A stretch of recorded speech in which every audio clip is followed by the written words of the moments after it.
Thank you very much, Matthew, for your introduction and also for organizing this very fine event.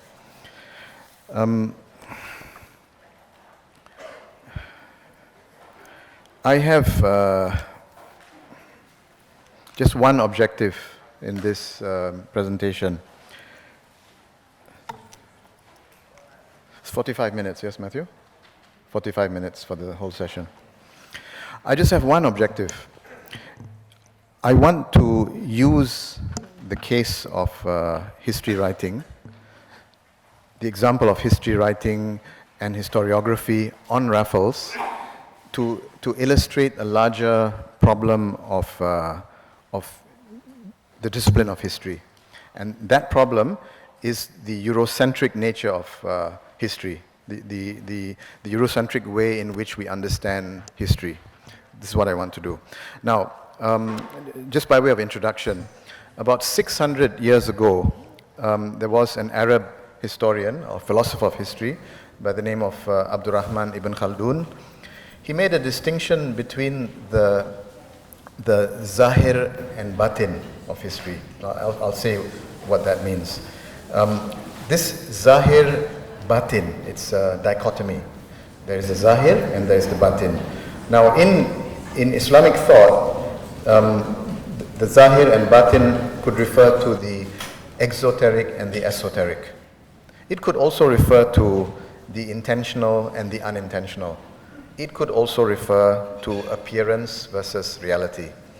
But the way that Ibn Khaldun used it, he was referring to the Zahir and the Batin of history. So the Zahir of history are the reported facts, right? The surface level. But he said that the proper study of history has to be the study of the underlying reality, the hidden causes, the hidden effects of the facts that we know. But the problem is, underlying the facts are often biases, prejudices, value judgments, and so on and so forth. So the function of history, according to Ibn Khaldun, is supposed to be history is a science that reveals that which is hidden, right? It reveals that which is hidden. It should look for the objective causes and effects of history, as well as the subjective interests, biases, prejudices, and value judgments that historians might make as they report the facts. So when it comes to the study of Raffles, Matthew, I think, had mentioned a book that my father had written, the late Professor Syed Farid Alatas, a book called Thomas Stamford Raffles, Schemer or Reformer, right? Now, what my father noted was the ethnic bias of British historians and biographers in their treatment of Raffles. In their bid to present Raffles as a progressive statesman and humanitarian reformer, there is a virtual absence of a critical treatment of Raffles in terms of his ethnically prejudiced views of the different Asian communities in Singapore and in the region, his involvement in an event which came to be known as the Massacre of Palembang, the corruption case known as the Banjarmasin affair or Banjarmasin enormity, and other questionable acts which should be put in the proper context of British imperialism and the ideology of colonial capitalism. Now, so behind these so-called facts, the so-called facts of the humanitarian nature of Raffles, for example, behind these facts is a kind of silencing in which, in the textbooks and much of particularly British writing on Raffles, these questionable acts, abuses of power, and many other issues, such as the trade in opium, for example, are silenced. Now, I'm not going to really go into the details because these are all, I think, by now known. Many people have written about them. the Banjarmasin affair, the massacre of Palembang, and so on and so forth. Let me just say that the relative neglect of these problematic aspects of Raffles has, of course, a particular function. Raffles' supporters and admirers have generally remained silent about his questionable views and activities.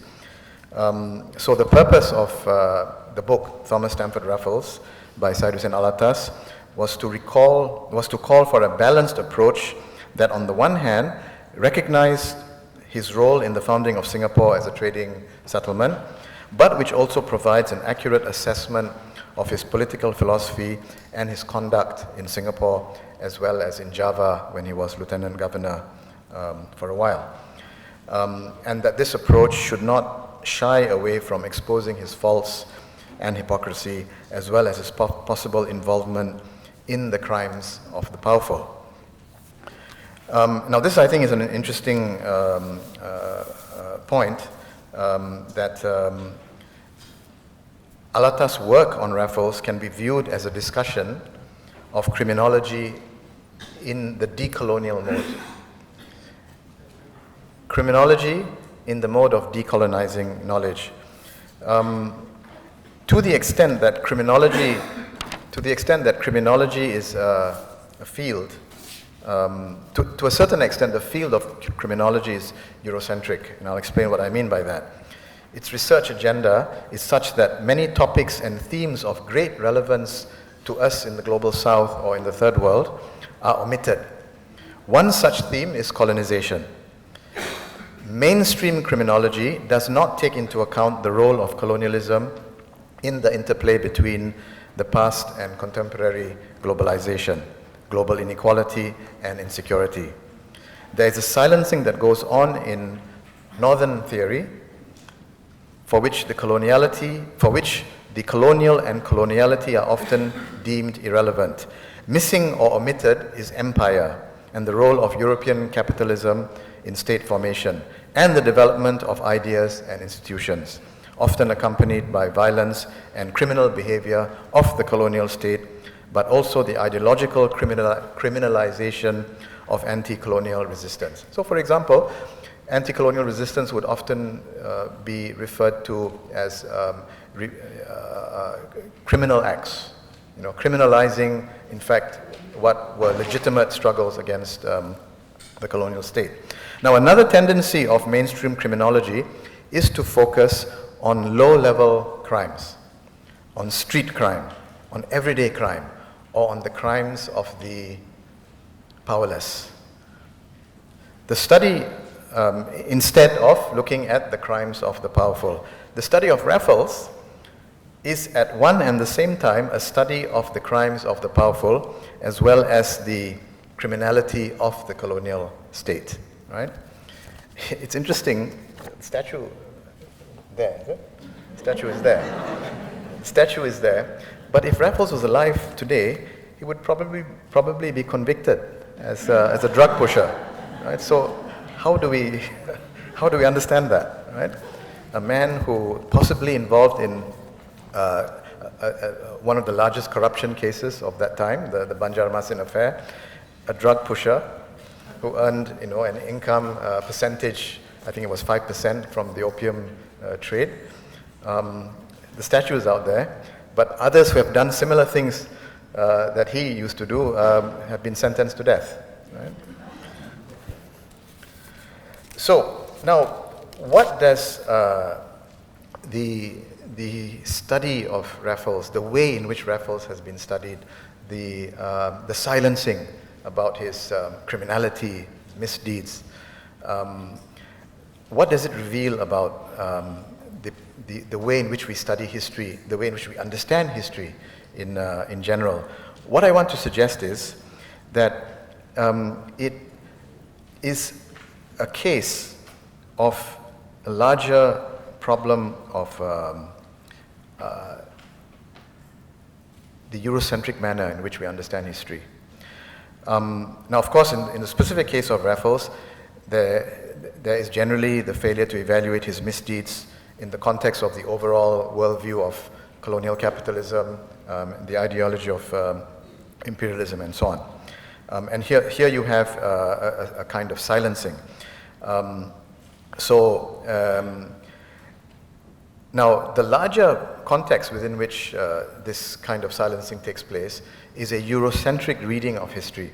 Now, it's a bit sometimes difficult to understand that the facts that have been reported to us about history are not merely facts. But these facts, what appear to be facts, are actually interpretations that are based on specific interests, specific biases, specific prejudices. Let me just give you a couple of examples from history. Everybody knows about the discovery of America by Christopher Columbus. Literally the whole world takes this as an empirical historical fact, that America was discovered in 1492. What a lot of people don't think about is that this was not a discovery of humanity of America, although it is presented in this way. This was specifically a European discovery of America, because people before Christopher Columbus knew of America, and more importantly, there were already people living in America long before Columbus arrived there, right? So what we refer to as Eurocentrism here is the Europeans generalizing their own experience as a universal truth, right? This was actually a European discovery of America.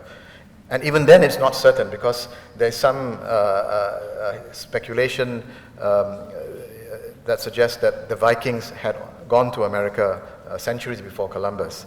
But if it is, if Columbus was the first, he was the first European. So it should be presented that way. Now, 1492, Christopher Columbus went to America. 1497, and by the way, when he went to America, he thought that he had arrived in India, right? Yeah. Although he had maps, made by the Arabs and the Chinese, but I think he misread the maps. In 1497, Vasco da Gama found the route via the Cape to India, so that problem was corrected. In 1521, Ferdinand Magellan arrives in Mactan, in what was later to be called the Philippines, and in doing so was probably the first to circumnavigate the globe. Now, the discovery of America and voyages of discovery in between, Vasco da Gama, Magellan's circumnavigation of the globe, are regarded as great human feats and are celebrated in the world, right? But again, look at it from a different perspective, from a non-Eurocentric perspective. From the point of view of the Europeans, Columbus, Vasco da Gama, Magellan did great things for Europe. From the perspective of many people in Asia, Africa, and Latin America, these voyages of discovery were disasters. Why? Because between the period 1492 and 1521, when Magellan arrived in the Philippines, during those 30 years, that is when the Europeans knew the entire world, and therefore could colonize almost the entire world. So from the point of view of an indigenous person in Africa or in India or in Southeast Asia, these were terrible events, right? So the fact is Magellan went around the world. The fact is Columbus discovered a landmass which was later to be called America, the Americas. But the meaning of these facts, the meaning that these facts had for people differs, depending on your perspective, depending on your point of view, depending on your experience. And there are many other examples of how history writing is Eurocentric. We take things as facts, but they're not facts. For example, we say in this part of the world, religion the religion of the people before Islam came was Hinduism. You've heard that? And we speak about a Hindu-Buddhist religion. But this is actually utter nonsense. Because 500 years ago, 1,000 years ago, there was no such thing as a religion called Hinduism. The very term Hinduism is an Orientalist creation. There was no religion called first of all, there was no single unitary religion by any name, including whether Hinduism or any other name. There was no unitary religion. When the Europeans centuries ago arrived in India, they could recognize Muslims, Jews, and Christians in India. Those who are not Jews, Muslims, and Christians, the Europeans assumed belonged to a single religion. And it's the Europeans that gave the name Hinduism to these people. When the Dutch came to Southeast Asia, they saw people who worshipped similar deities as those in India, for example, Vishnu and Shiva. And they assumed that these people belong to a religion called Hinduism. But these are colonial constructions.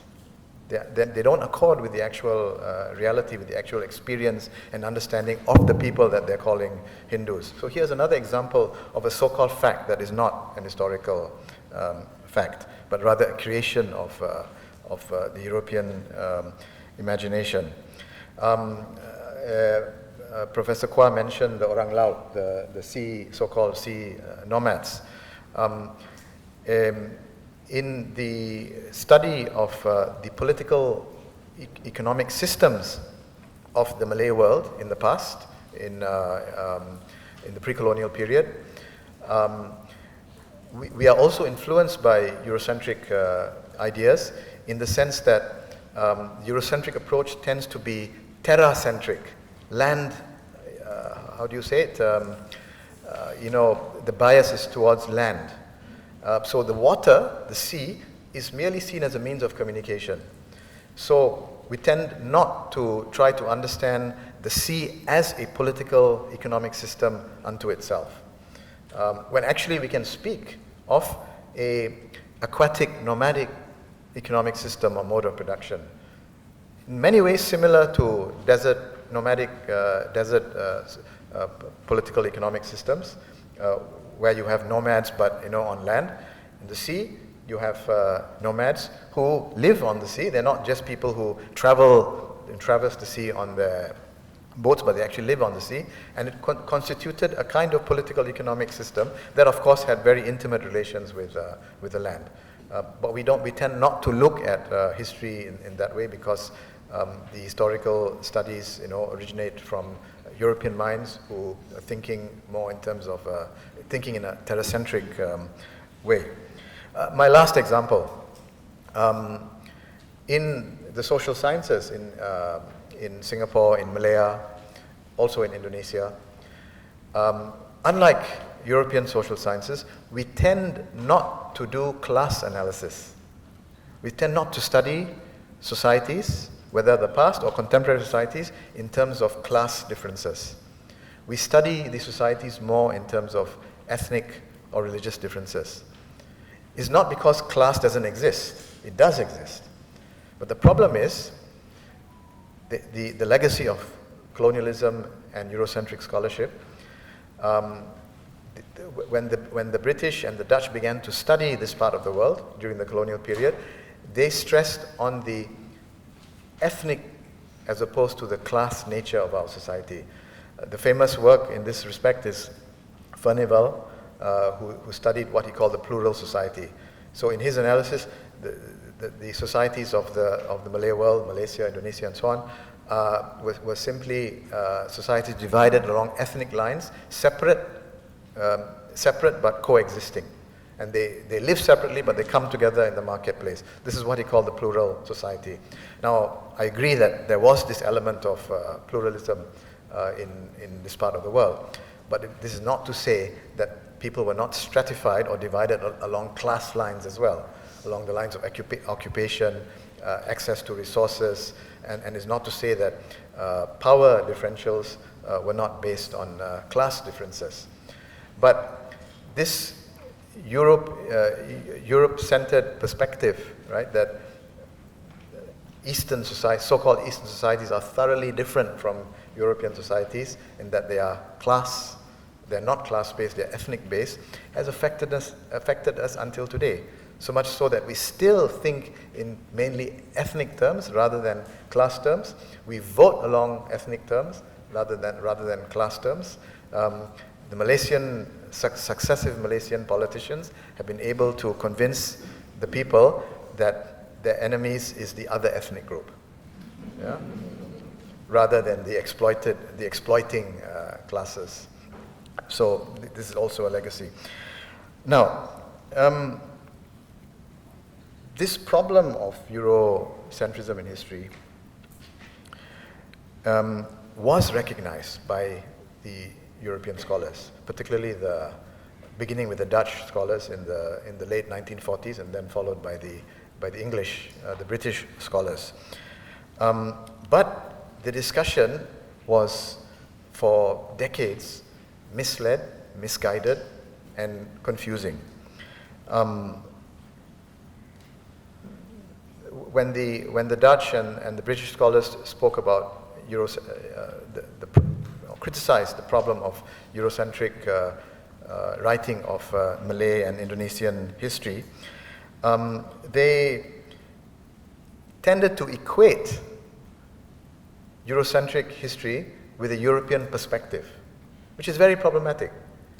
Because we need to understand that the problem is not a European perspective. The problem is a Eurocentric perspective. Because when we speak about a Eurocentric perspective, we are talking about bias, distortions.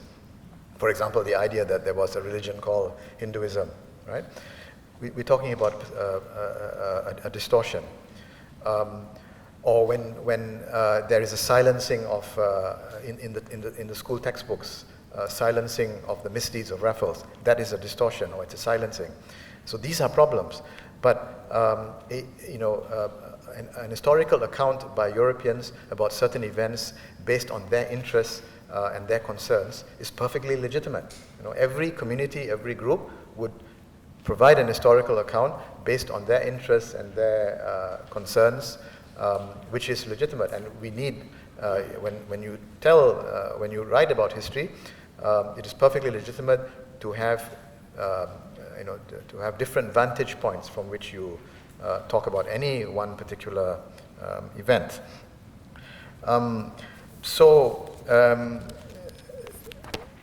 The historian John Bastin, you have sort of two extremes. John Bastin, who was at the University of Malaya in the 50s, he suggested that since everybody had been colonized and studies the Western discipline of history, it is impossible to have any understanding of history apart from a Eurocentric one, right?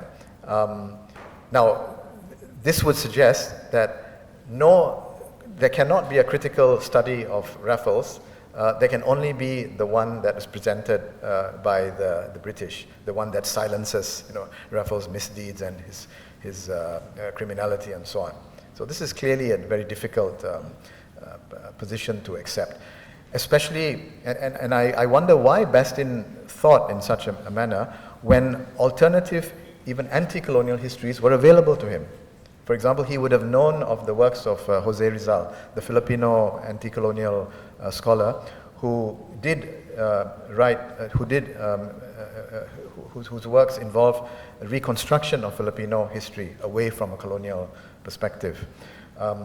Bastin would also have known of the work of Edward Douwes Dekker, otherwise known as Multatuli, who was writing in the 19th century, colonial era, a colonial official, and also a novelist, who wrote, I wouldn't say that he was anti-colonial, he was not against colonialism per se, but he wrote a very critical, a novel which was a very critical piece against the abuses of the colonial state in Java, particularly in the context of the coffee trade.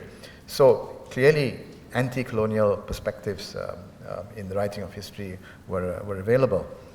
Now, the historian John Smale, in critiquing Bastin, suggests that we ought to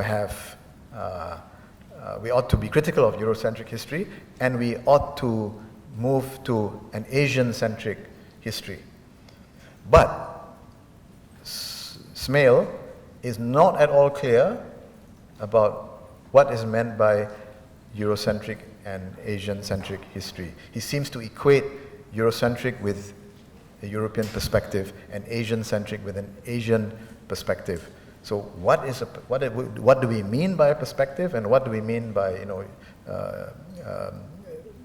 what do we mean by a perspective? When you say a European perspective, do you mean simply a perspective from the vantage point of being a European, or do we mean something more than that, and a distortion or a silencing, a problematic, construction, such as claiming that there was a religion called Hinduism, and so on and so forth, or denigrating, views about the natives. These are not worked out. So this is something I think distinctive about history writing in Singapore and Malaysia, to some extent Indonesia as well, that we have not worked out these historiographical problems. And in this sense, history as a discipline, I think, is quite backward in comparison to history of the Middle East or Latin American history or even African history. Now, to conclude, in most countries, the idea of nominating an imperialist as the founder of a newly independent state would have been considered outrageous and most definitely reactionary. Now, these are not my words. These are the words of the late S. Rajaratnam, who was the foreign minister of Singapore in the 1970s.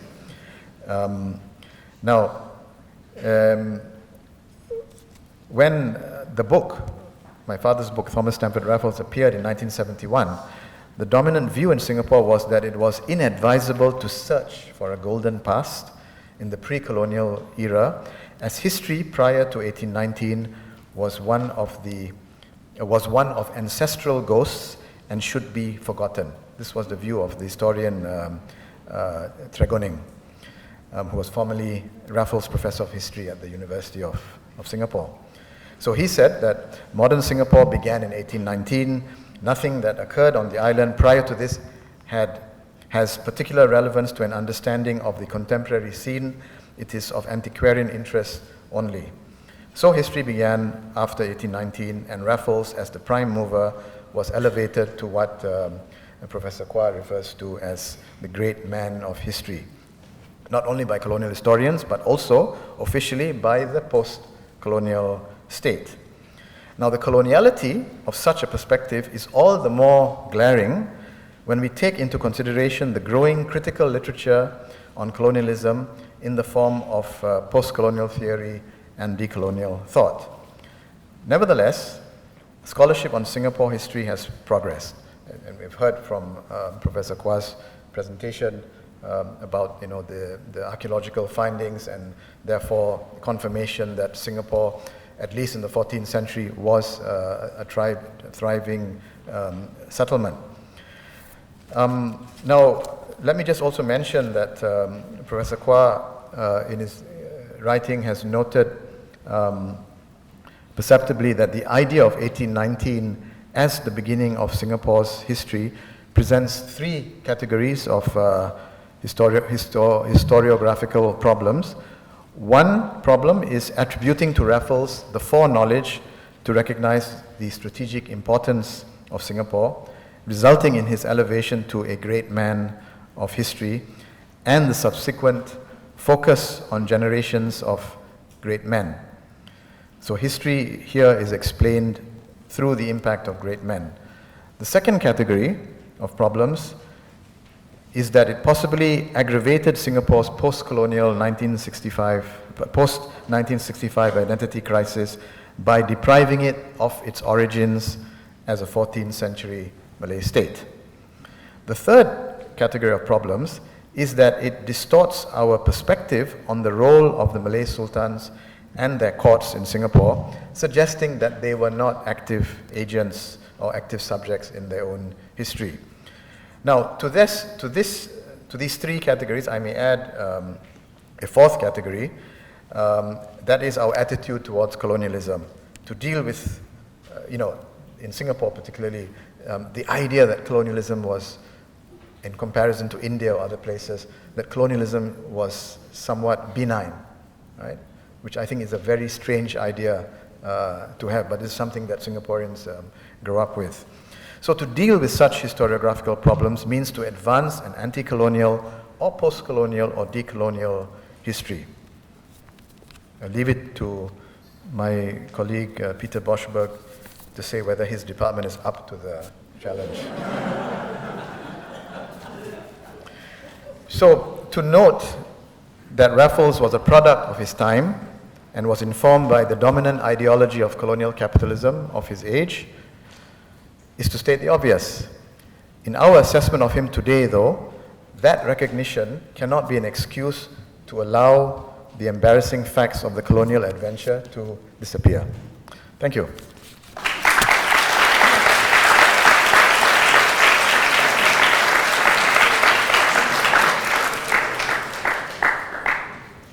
Now we'll have some time for questions, so just please raise your hand.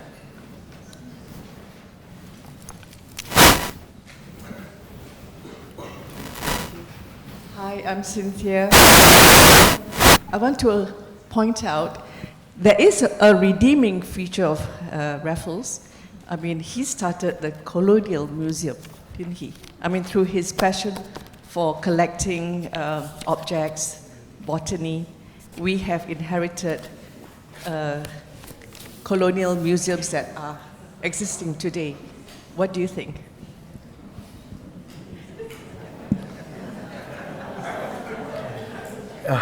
You see, what you said is similar to what many people in Malaysia say, that the British built railway lines, and we benefit from that, right? Of course, we do benefit from the railway lines, but we need to understand all of this in perspective. They built railway lines not to benefit the local population, but to benefit colonial trade, right? Why did the Europeans set up museums wherever they were? The larger context, museums were part of the enterprise of physical anthropology.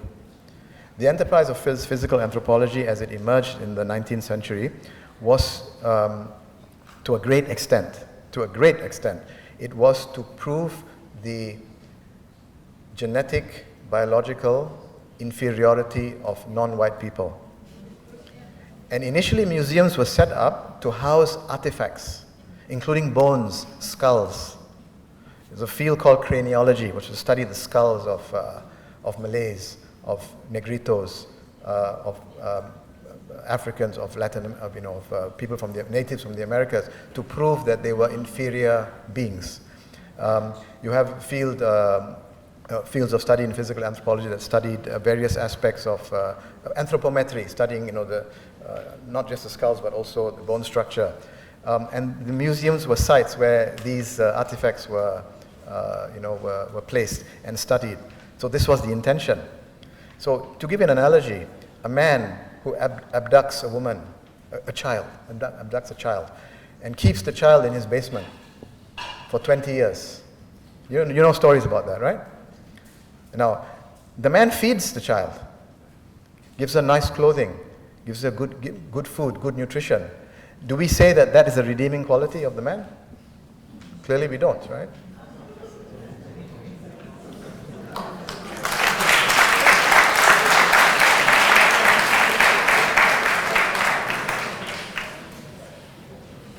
Professor, thank you so much for a really illuminating discussion. Thank you. It's great to hear this. I've been in Singapore for 4 years. Oh, sorry, I'm Professor Ian Dixon from NTU, who is drastically underrepresented today. But apart from the merlion, one of the great icons of Singapore is Raffles.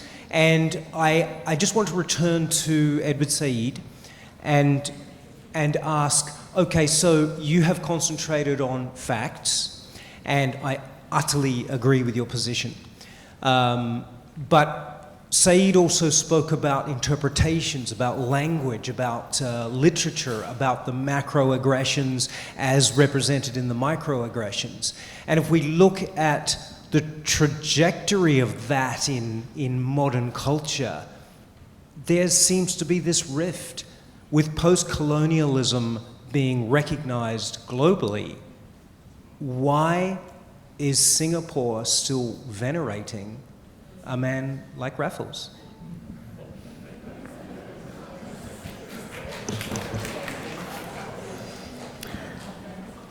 I'm not very...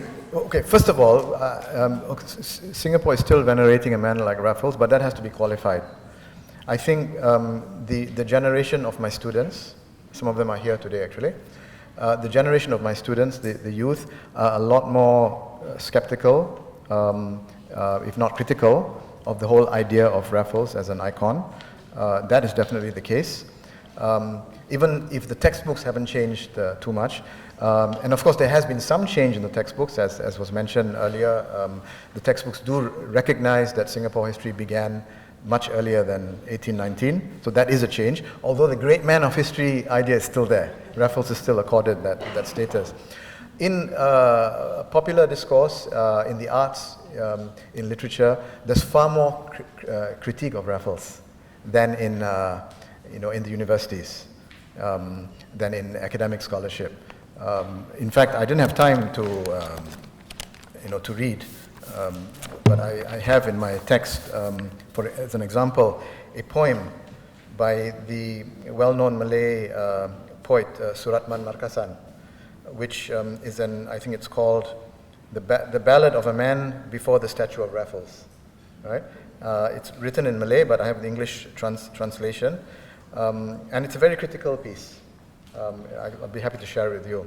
So you do find in the performing arts, in the visual arts, in literature, a more critical stance. So I think the question really is, why do the political elite and the academic elite and the academics in Singapore lag behind Singaporeans in general in terms of adopting a critical perspective? Yeah, I'm not very sure about that. Yeah.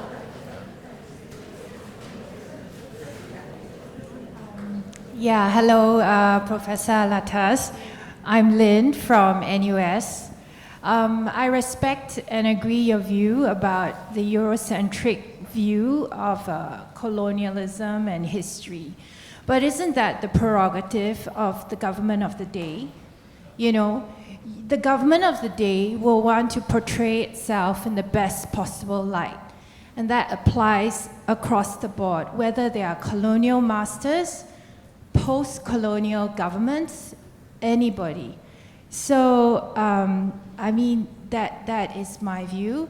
And the other part about history, I think part of your value as an academic is to teach young Singaporeans that there is this other aspect, that Raffles isn't just this great man to be venerated.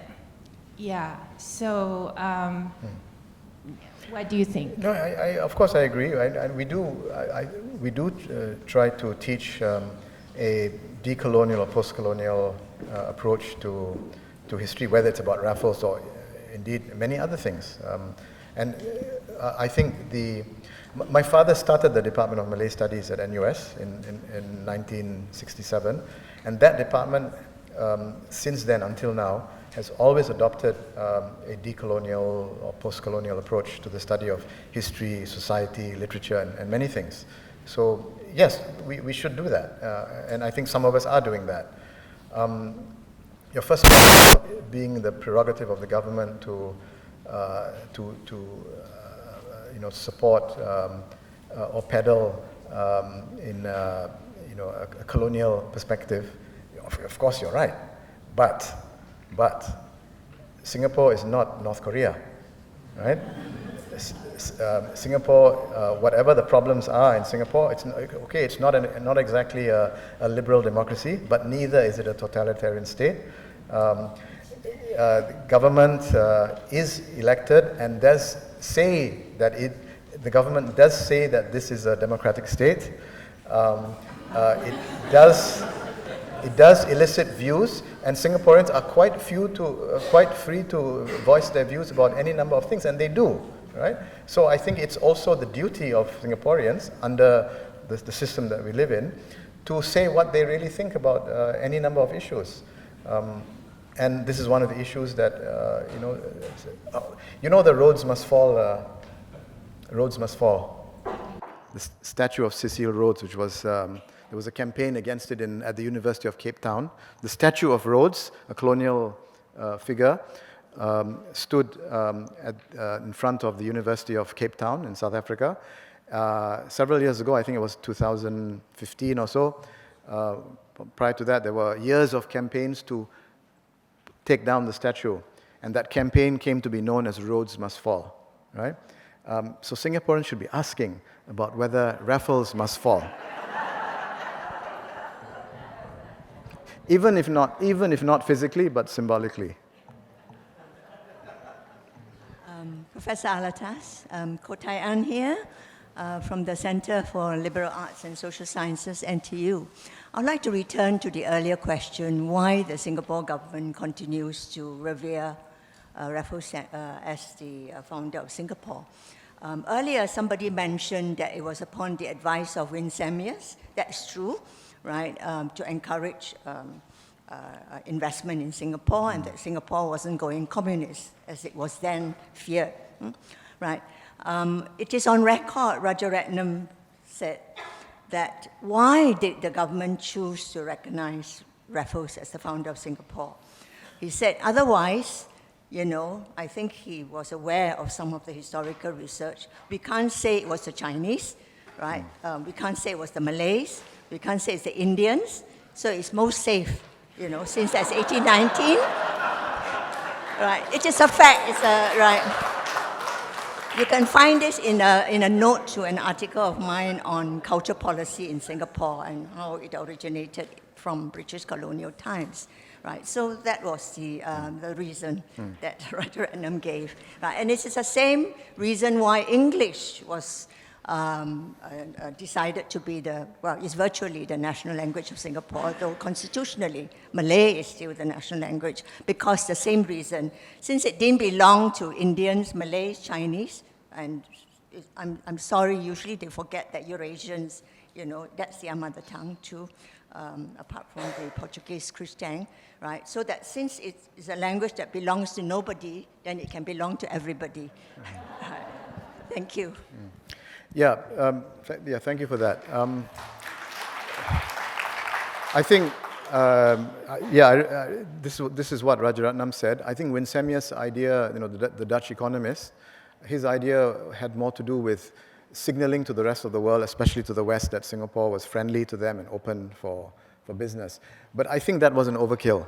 I don't quite understand the logic of it, because I don't think it was necessary to go that far to show to the West, to the British in particular, that Singapore was friendly and open for business. And I certainly think that it's not the case today. So it's still, to me, puzzling as to why there's no change in the discourse, at least the official discourse and the textbooks and so on. Yeah. All right, we have time for one more question.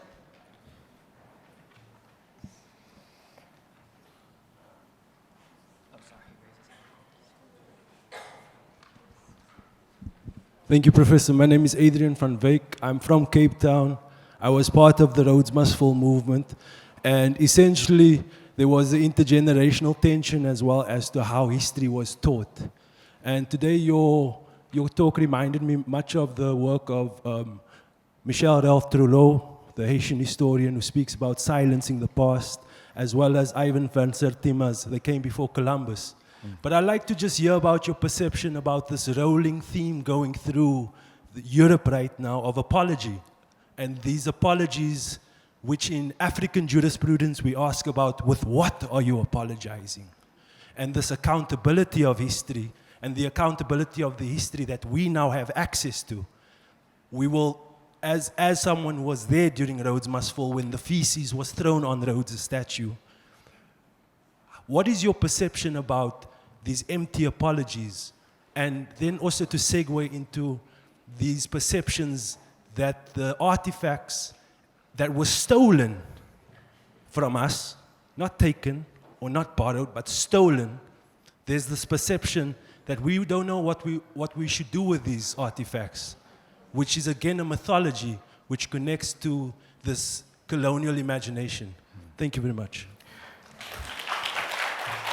Yeah. Yeah, this is a very important topic. I'm not really interested in apologies. I'm interested in reparations, and there is a movement. In the decolonial world, there is a movement pressing for reparations because colonialism was devastating. In some countries, in some regions, more devastating than others. And we still suffer from, the legacies of colonialism. So I think reparations are on the table for discussion, or should be. But the problem is, reparations is one thing. That's more the practical aspect of decolonization. Decolonization is an ongoing process. Countries have politically decolonized, but in terms of political economy, in terms of the way the world works today, the political economy of the world is still controlled by a few countries. I mean, we still depend on the US dollar. And only now, in the last years, there have been discussions on de-dollarization, right? But we are so heavily dependent on the US dollar. Institutions like the World Bank, the International Monetary Fund, United Nations are controlled by a few countries. They're not democratic institutions. So the US has the power of sanctions and can dictate what countries can and cannot do. So my wife, who is an Iranian citizen, has an Iranian passport, cannot open a bank account. I'm a Malaysian. She cannot open a bank account in my country because of US sanctions. It's so ridiculous down to that level, right?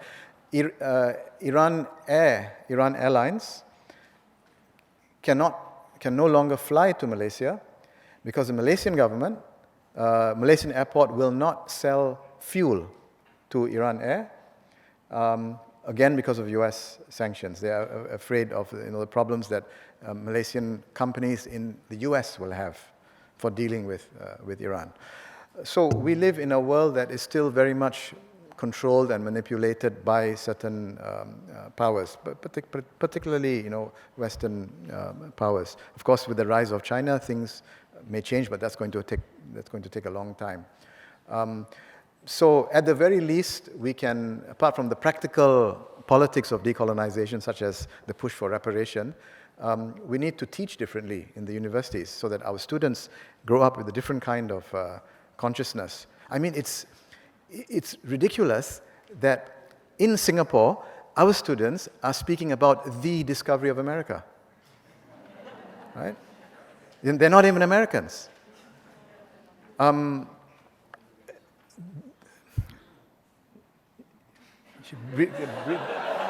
Breathing down my neck. Let me just quickly say, right? We are in Singapore. We're in the region. We know all the Western canon, but Singaporean students never heard of Jose Rizal and have not read Jose Rizal, although he's arguably one of the most important thinkers from the colonial period in our region. So there is a lot of decolonization that remains to be done. Thank you.